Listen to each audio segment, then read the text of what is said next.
How's it going, guys? It's Mark. When the glasses are on, there's some travel going on. And right now, I'm here in Atlanta, Georgia at the Center for Civil and Human Rights as a part of my Black History Month series. So I'm going to check this place out and see what it's all about. And also get out of the cold.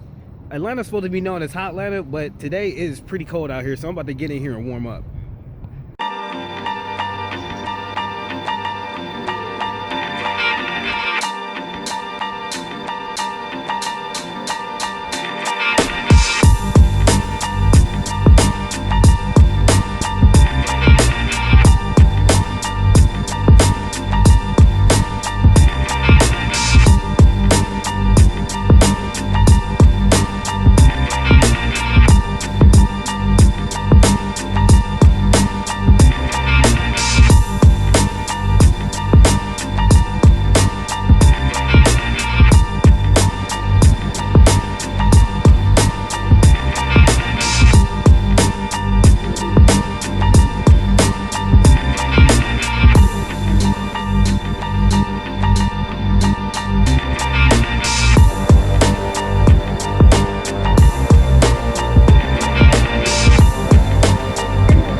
How's it going, guys? It's Mark.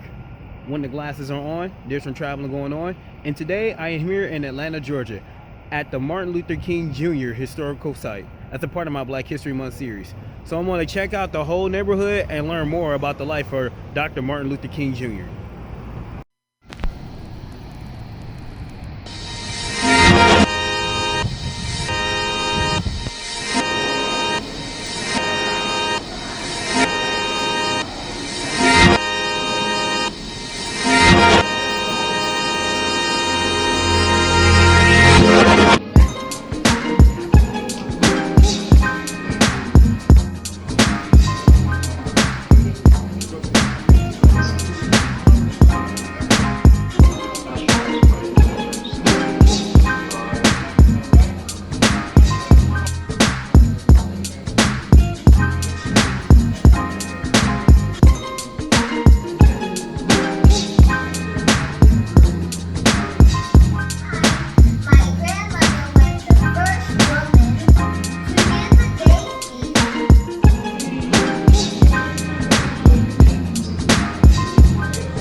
How's it going, guys? It's Mark.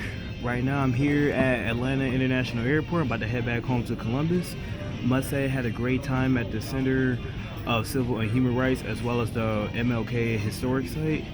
I learned a lot of new stuff about the Civil Rights Movement as well as Martin Luther King. Like, I found out that he actually got stabbed in 1958, I believe. They had the suit that he was wearing when he got stabbed in New York. I actually had to look it up to see, like, get the whole story. That was something new I didn't know about MLK.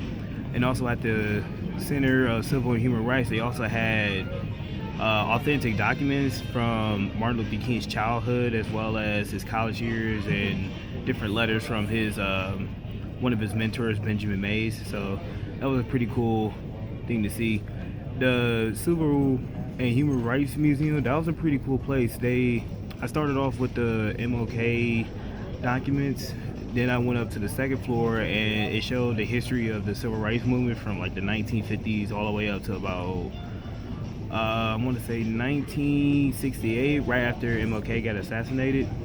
And it was pretty cool seeing how they try to cram in as much information as possible.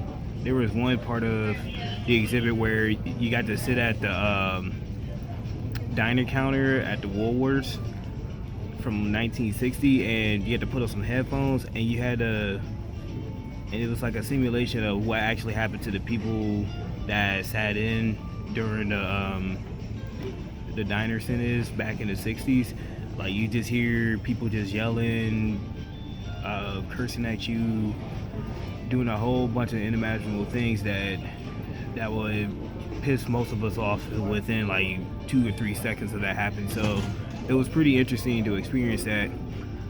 Also, after that, I went to the third floor where we got to see about human rights in other countries, and there was an interesting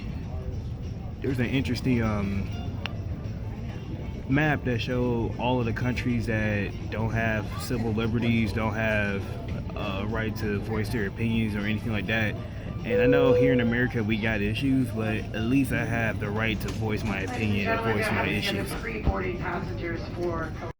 At the MLK Historic Site, the first place I went to was the Visitor Center, and it was pretty cool. They had the carriage that carried MLK's casket during the funeral procession. They had the carriage in like a little corner of the Visitor Center, and they also had like a Georgia connection with MLK as well as Jimmy Carter. And I found out that Jimmy Carter's presidential library was actually about a mile and a half from the Visitor Center. So next time I come to Atlanta, I want to check that out.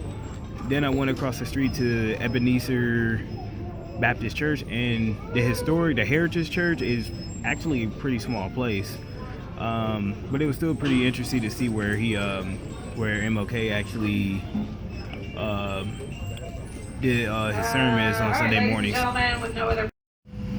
I also got to see Firehouse Number 6 as well as MLK's birth home. I didn't get a chance to go in the house because the tours were full for today, but it was still pretty cool to see where he grew up during his childhood.